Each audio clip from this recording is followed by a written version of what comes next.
Sahabat Jarir bin Abdullah radhiyallahu anhu menceritakan, aku bertanya kepada Rasulullah SAW tentang nazar fuj'ah, pandangan sekilas atau tiba-tiba. Maka beliau memerintahkan aku untuk memalingkan pandanganku. Hadis riwayat Tirmizi nomor 2776. Para ulama kemudian menjelaskan hadis ini bahwa tidak mengapa tentang pandangan pertama, yang mana hanya terlihat oleh mata sekilas saja dan terjadi tanpa disengaja. Akan tetapi haruslah segera memalingkan pandangan kita dari hal yang dilarang tersebut dan pandangan-pandangan setelahnya. Jika diteruskan maka sudah dianggap sebagai fudul nazar atau overdosis melihat yang kita bahas pada pembahasan ini. Semoga yang sedikit ini bisa bermanfaat. Bagian ketiga adalah overdosis makan. Tahukah Anda bahwa makan bisa mengotori dan meracuni hati? Bagaimana bisa? Makan adalah kebutuhan mendasar bagi manusia untuk memastikan keberlangsungan hidup kita. Bagi seseorang muslim, makan bukan hanya sekedar mengenai suplai energi saja untuk tubuh ini, tetapi juga tentang bagaimana mensyukuri nikmat yang telah diberikan oleh Allah Ta'ala kepada kita dan menggunakan energi yang didapat untuk beribadah kepada Allah.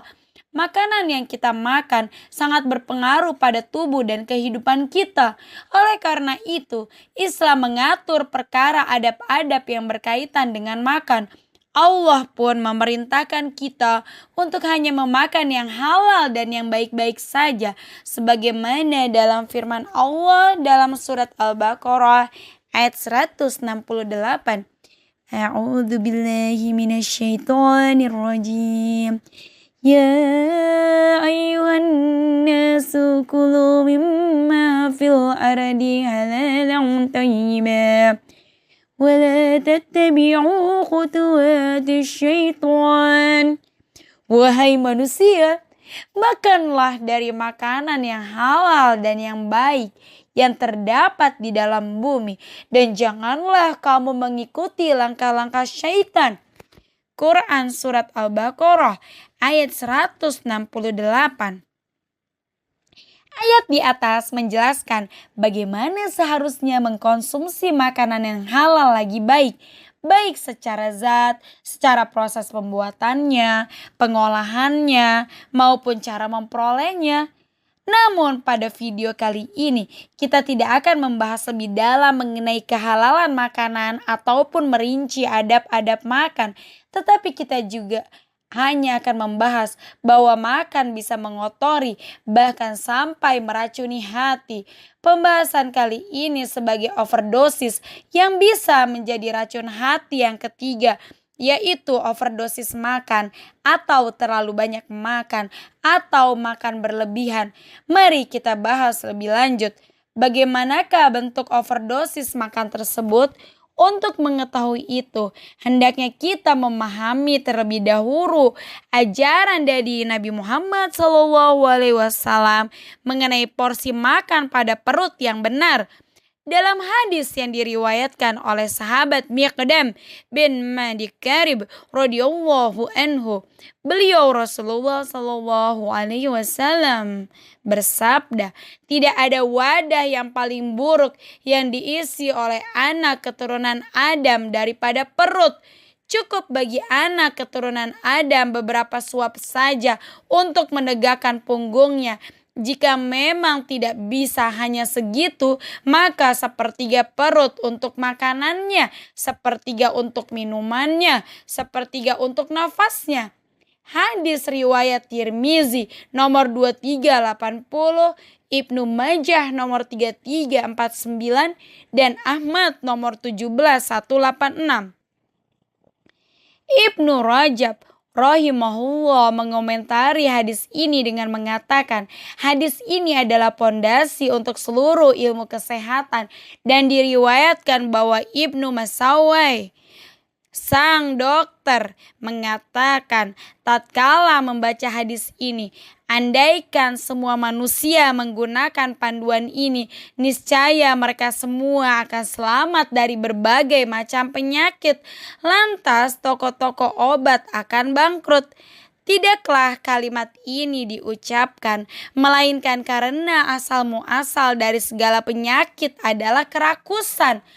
Ibnul Qayyim Al-Jauziyah rahimahullah mengatakan di dalam kitab Tibun Nabawinya, tingkatan makan ada 3. Pertama, tingkatan kebutuhan. Yang kedua, tingkatan cukup. Dan yang ketiga, tingkatan berlebihan. Dari hadis yang disebutkan di atas, kita juga bisa berkomentar dan perkataan ulama dapat disimpulkan bahwa makan yang berlebihan adalah makan yang mengisi lebih dari sepertiga perut. Juga jika merujuk pada perkataan Ibnul Qayyim, maka makan yang berlebihan adalah makan yang sudah melebihi batas kebutuhan, sekedar menghilangkan rasa kenyang, atau cukup tidak sampai kekenyangan, ataupun selain keduanya, maka sudah masuk ke dalam kategori makan yang berlebihan. Akhir-akhir ini, seringkali kita melihat fenomena makan berlebihan yang justru dinormalkan, dari mulai konten-konten makan-makan yang di YouTube, konten challenging, dan semisalnya. Jika kita sudah mengetahui patokan kapan aktivitas makan dapat masuk ke dalam kategori overdosis makan atau makan yang berlebihan, juga kita sudah mengetahui bahkan tanpa dijelaskan rinci bagaimana saja contohnya. Lantas apa yang salah dengan makan yang berlebihan? Apakah suatu akibat buruk atau adakah efek sampingnya? Bagaimana bisa mempengaruhi hati dan dapat menjadi racun untuk hati? Mari kita lihat dampak buruk makan berlebihan. Setidaknya memiliki dampak buruk dilihat dari 2 sisi. Pertama, dari segi kesehatan. Dari segi kesehatan, terlalu banyak makan dapat menimbulkan berbagai efek samping sampai penyakit. Paling minimalnya adalah tubuh yang sulit untuk bergerak dan menjadi malas melakukan apa-apa tatkala kita sudah kekenyangan. Efek samping lain yang lebih besar adalah timbulnya penyakit seperti obesitas, kolesterol, gagal ginjal, dan lain sebagainya. Yang tidak lain dan tidak bukan bahwa salah satu faktor terbesarnya adalah terlalu banyak makan. Mari kita lihat dari segi agama. Adapun dari segi agama, maka ada beberapa dampak buruk yang bisa ditimbulkan dari makan yang berlebihan. Pertama, melanggar anjuran yang disyariatkan Allah secara jelas dalam kitab Allah yang berdampak akan tidak disukai oleh Allah. Allah Ta'ala berfirman, A'udzu billahi minasyaitonir rajim. Wa kulu washrabu wa la tusrifu. Innahu la yuhibbul musrifin.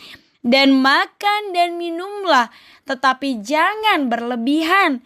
Sungguh Allah tidak menyukai orang-orang yang berlebihan. Quran Surat Al-A'raf ayat 31.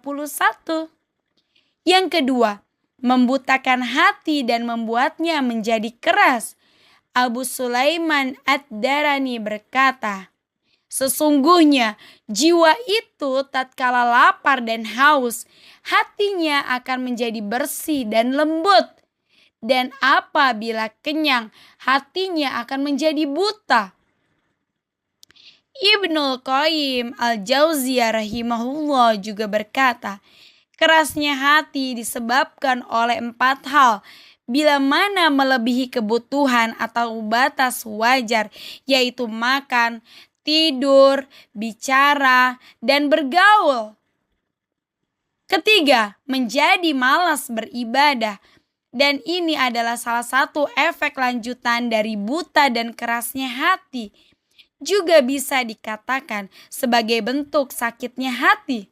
Syekh Dr. Ahmad Farid menuturkan, terlalu banyak makan berefek pada banyak keburukan yang banyak sekali, karena sungguh terlalu banyak makan akan menggerakkan tubuh untuk melakukan maksiat dan juga memberatkan tubuh untuk melakukan ketaatan dan ibadah.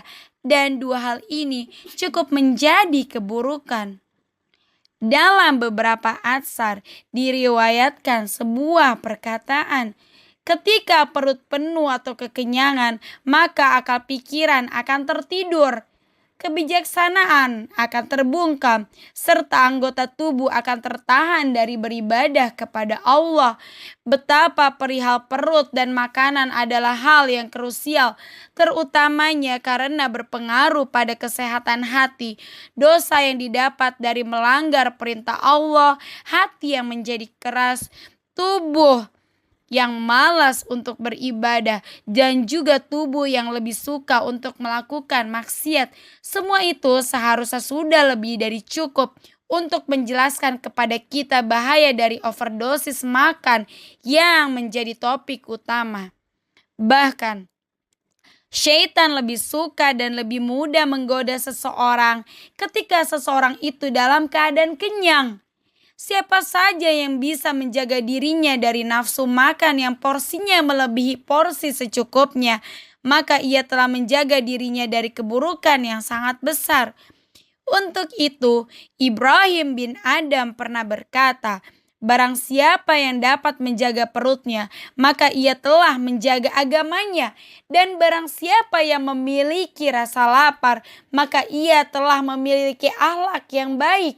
Karena sungguh maksiat kepada Allah itu jauh dari orang-orang yang lapar dan justru dekat dengan orang yang kenyang." Sebagai muslim, tidaklah selayaknya bagi kita untuk berlebihan dalam makan, yang mana hal tersebut hanyalah sebagai pemuas hawa nafsu sesaat untuk dampak negatif yang parah dan berat. Bukankah kita tidak mau semangat ibadah dan berbagai kesempatan yang baik kita akan hilang begitu saja hanya karena kita makan terlalu banyak? Sebagai contoh, ada beberapa anjuran dan keteladanan yang perlu kita ketahui.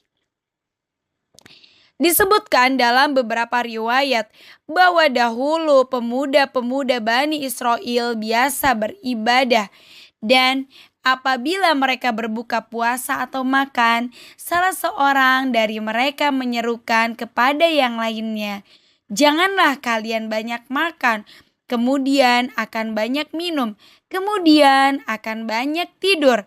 Kemudian karena hal-hal tersebut, kalian akan banyak merugi."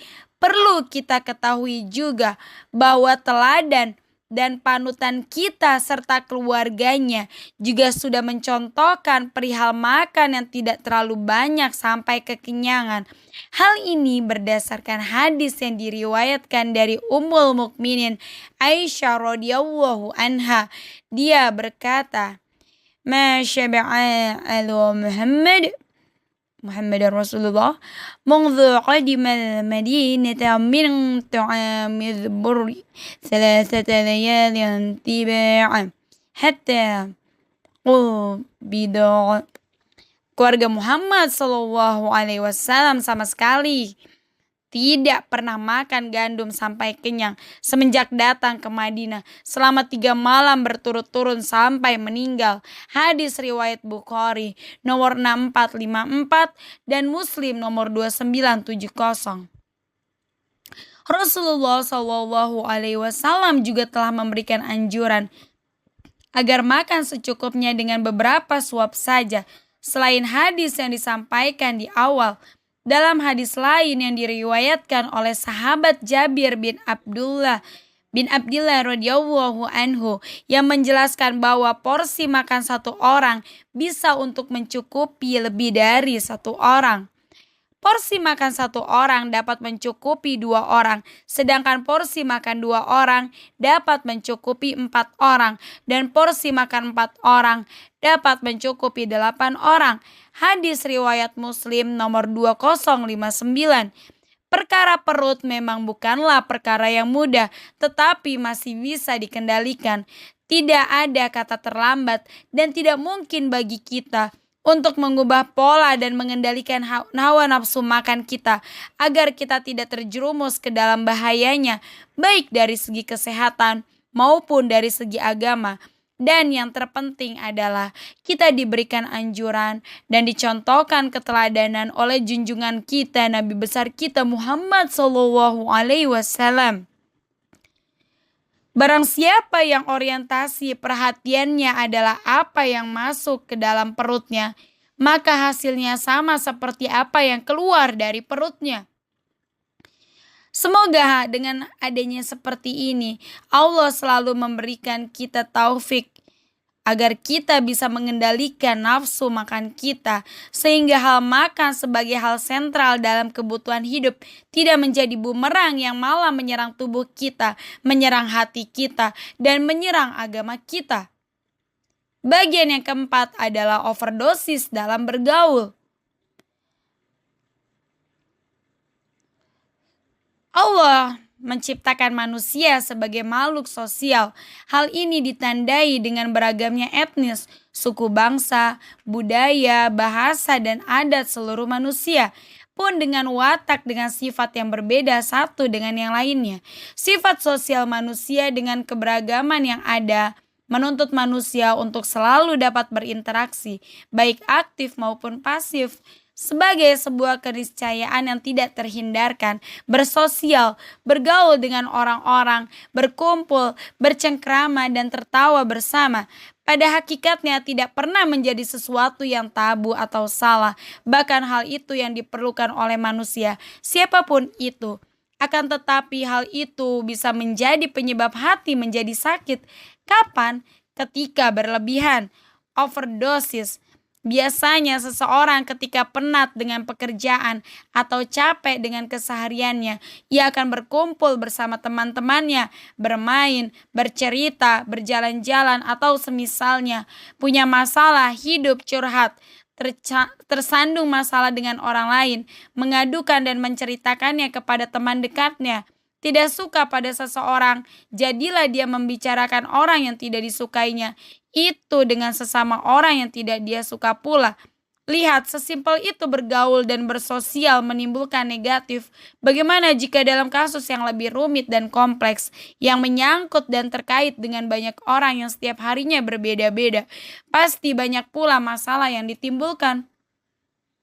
Ibnu Al-Qayyim rahimahullah memberikan sebuah komentar mengenai bergaul.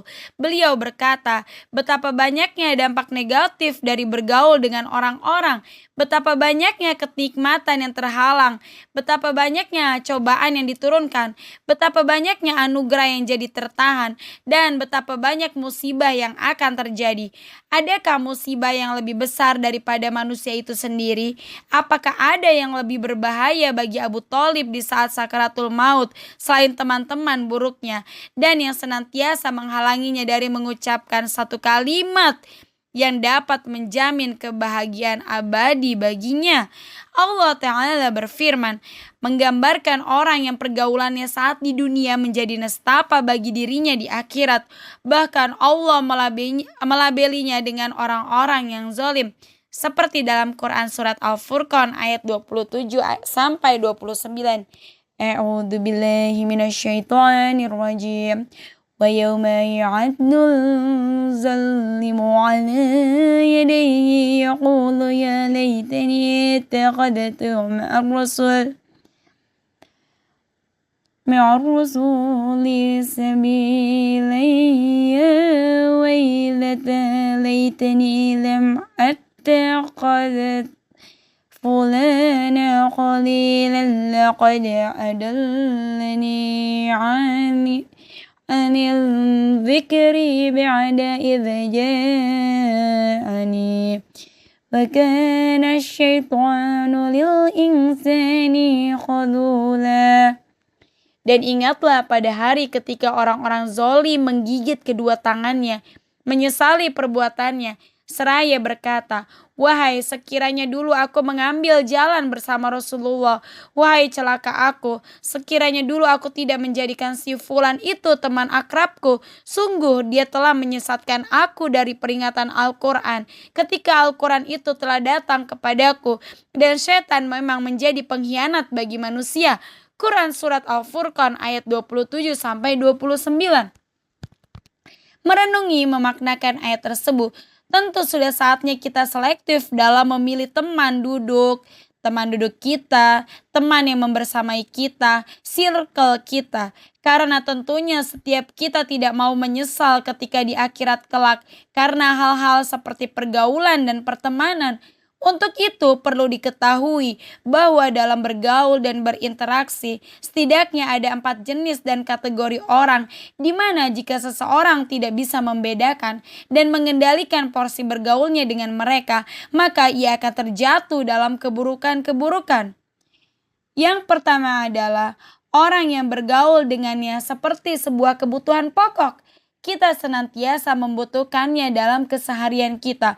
Itu pun tetap dengan seperlunya, yaitu sebatas kita mengambil dan mendapat kemanfaatan juga faedah dari teman kita. Mereka yang termasuk ke dalam jenis ini adalah para ulama dan orang-orang yang soleh. Dalam bergaul mereka cenderung akan mengajak pada kebaikan dan memberi nasihat.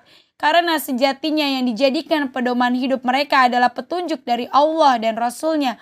Bergaul dengan jenis ini adalah sebenar-benarnya keberuntungan.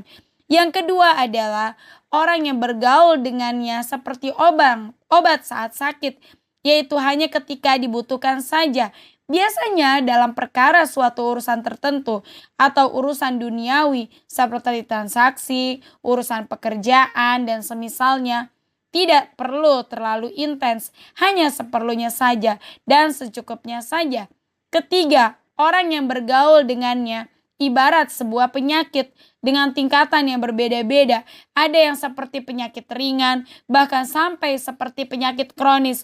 Yang manapun itu penyakit yang pada dasarnya tetap harus dijauhi, bukan? Mereka adalah yang tidak bisa memberikan manfaat sama sekali, apakah itu ilmu, hikmah, ataupun nasihat. Bahkan bergaul dengan mereka cenderung menimbulkan rasa tidak nyaman dan kebencian, termasuk pula orang yang perkataannya buruk, perkataan yang tidak enak didengar, seringkali berkata kasar ataupun mengumpat. Orang yang seperti itu sepatutnya kita jauhi demi ketenangan jiwa kita dan kesehatan hati kita. Sekalipun harus berurusan dengan orang-orang yang termasuk pada jenis ini, cukuplah berurusan sebatas kebutuhan saja, tidak lebih dari itu. Itu pun lebih baik secara lahir saja, dengan batin kita hati tetap mengingkari perbuatan dan keburukan mereka. Yang keempat adalah orang yang bergaul dengannya adalah sebuah kehancuran bagi dirinya dan terutama hati kita. Kenelangsaan yang didapat dan bahkan bergaul dengannya ibarat meminum racun, sangat berbahaya, terlebih jika tidak ada penawar yang ampuh. Bergaul dengan orang jenis ini dapat membuat hati menjadi mati, atau paling tidak menjadi sakit, menimbulkan penyakit hati. Mereka adalah orang-orang yang berada dalam kesesatan, dalam bid'ah, entah itu sebagai pelaku nyata, apalagi gembongnya. Orang-orang yang bagi mereka sunnah adalah bid'ah dan bid'ah adalah sunnah. Orang beriman yang berakal tidak sepantasnya bergaul dengan mereka.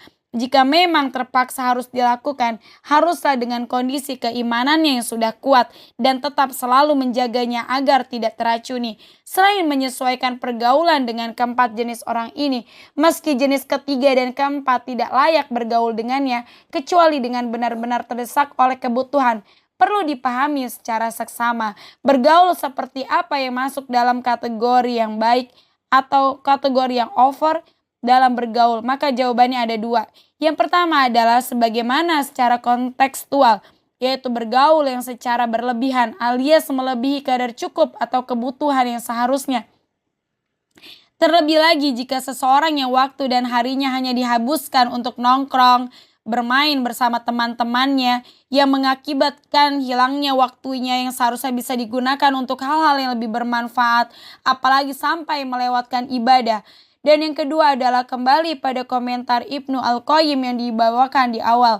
Berarti overdosis dalam pergaulan itu adalah ketika pergaulan itu membawa efek samping seperti berbagai dampak negatif, rasa tidak nyaman, menghalangi dari kenikmatan, apalagi sampai membawa petaka dan musibah pada kita nanti. Jika kita terlibat dalam pergaulan yang seperti ini, segera tinggalkan atau sengsara dan menyesal akan kemudian menyusul kita. Yang kedua, pemaknaan ini tidak terpisah satu sama lain, tetapi justru saling tersambung.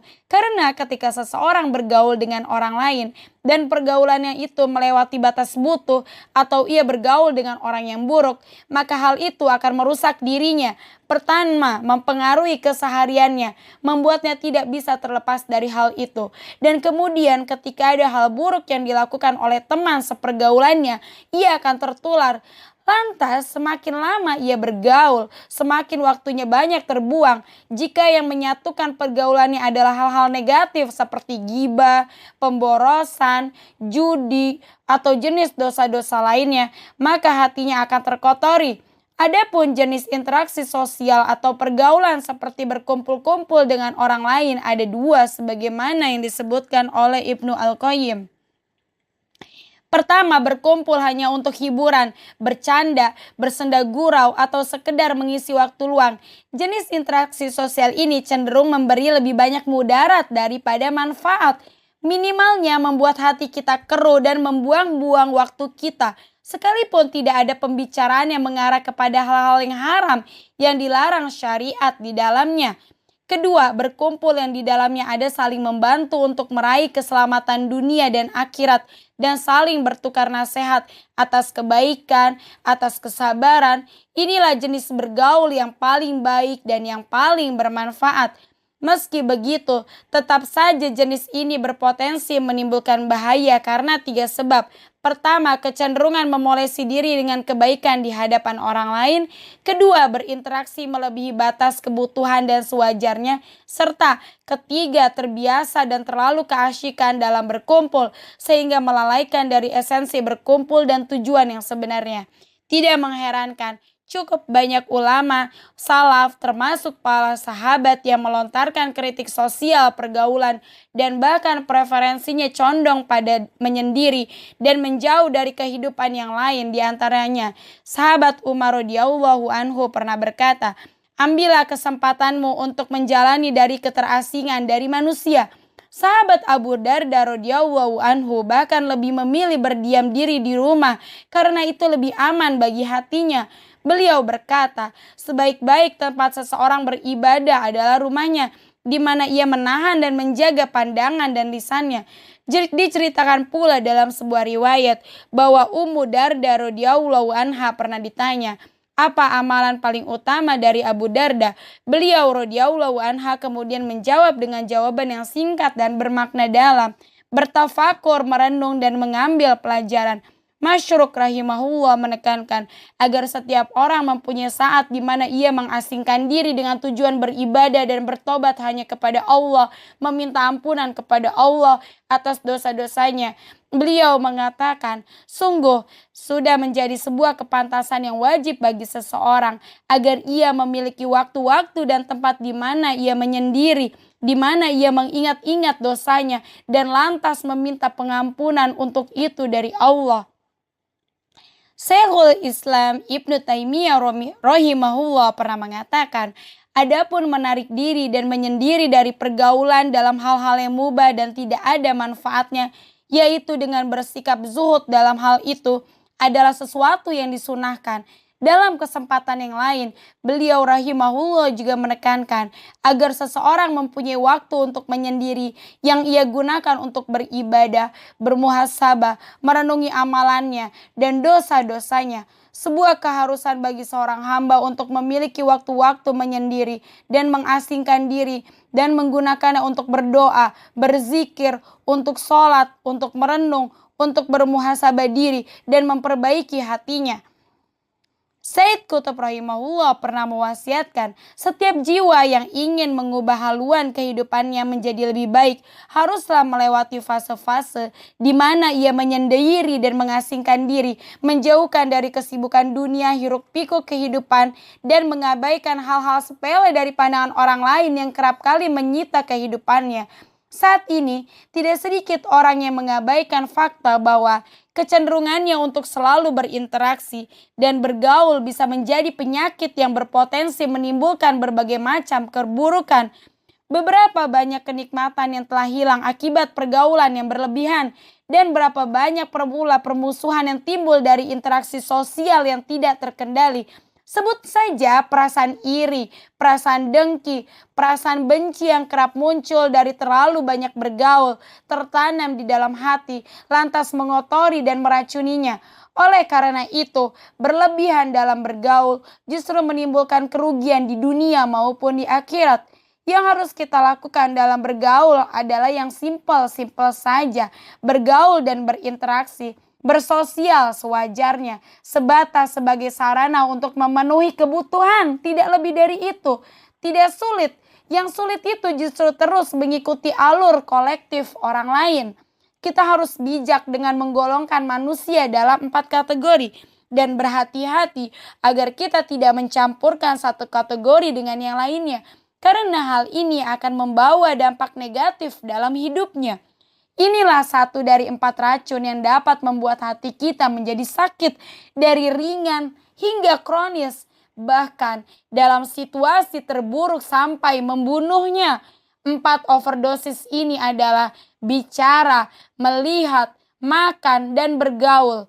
Menjauhi dan menghindari keempat overdosis ini adalah salah satu dari bentuk menjaga diri dari bahaya syaitan yang bisa datang dari mana saja, kapanpun, dan dimanapun. Semoga Allah senantiasa menjaga kita dalam batasan aman syariat, sehingga kita tidak tergelincir pada suatu lubang, di mana lubang itu bisa menjadi pintu neraka bagi kita.